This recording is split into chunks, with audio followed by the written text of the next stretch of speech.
Our photo booth is officially open. Last February 1, nag-start kami mag-post sa social media. And ngayong February 8 ay nakakuha kami ng una naming kliyente. Kaya tara na, samahan nyo kami sa journey namin na to. Dumaan muna kami ng convenience store para sa mabilisang almusal. Mas maganda nang may laman yun tiyan bago sumabak sa maghapon na trabaho. Nanggaling pa nga kami sa Taal, Batangas kaya kailangan namin maagang umalis. Kulang-kulang 1 oras din yung layo kaya sa kotse na lang din kami kumain. First time namin sa negosyo na to kaya kailangan talaga namin agahan para makapag-prepare kami ng maayos. At bago nga mag alas 8 ng umaga dumating na kami sa location. At yan, naabutan pa namin yung bride. Papunta pa lang siya sa simbahan kaya tamang-tama. Madami pa kaming oras para mag-prepare. Hinanap na namin agad yung coordinator para ma-check namin yung popwestuhan namin. At sabi sa amin sa tabi na lang daw kami ng cater pumwesto kasi puno na dun sa loob. After namin maplano kung paano namin ipopwesto yung photo booth, dali-dali na kami naghakot. Sa totoo lang, kinakabahan ako sa mga oras na to. Kasi aminado naman kami na hindi pa ganun kalawak yung kaalaman namin sa gantong negosyo. Halos 3 araw pa lang namin na pag-aaralan kung paano i-operate ang photo booth. Nilakasan na lang namin yung loob namin na kumuha na agad kami ng kliyente. Dahil naniniwala kami na makakaya namin lahat, lalong-lalo na magkakasama kaming 3. At higit doon, ang daming taong sumusuporta sa amin. Kaya naman, maraming salamat sa inyo. Kaya asahan nyo, gagalingan namin palagi. Ang goal namin this year ay i-improve yung mga sarili namin at makapag-create na maayos na negosyo para makatulong din kami sa mga taong nasa paligid namin. Higit sa lahat, sa mga taong tumulong sa amin. Pero bago namin magawa yon, kailangan muna namin tulungan yung mga sarili namin. Kaya ngayon 2025, ilalaan namin yung oras namin sa pag-aaral sa negosyo. Yung negosyo na pwede kami magkakasama dahil malakas ang kutob ko na mas mataas ang tsansa magtagumpay kapag magkakasama kami.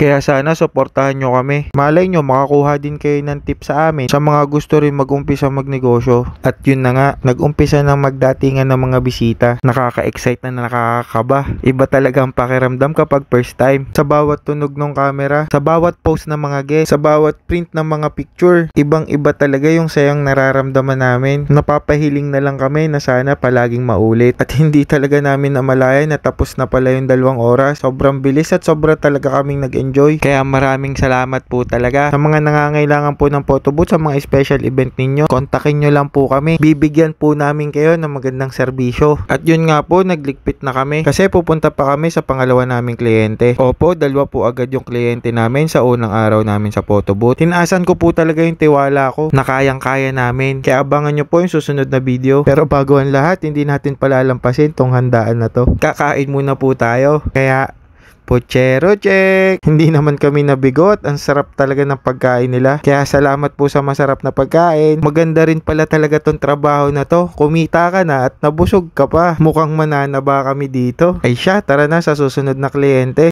Isang piece ba muna para sa tagumpay? Aba, bawal yan. Hoy tot, gising. Meron pa tayong kliyente. See you on next video.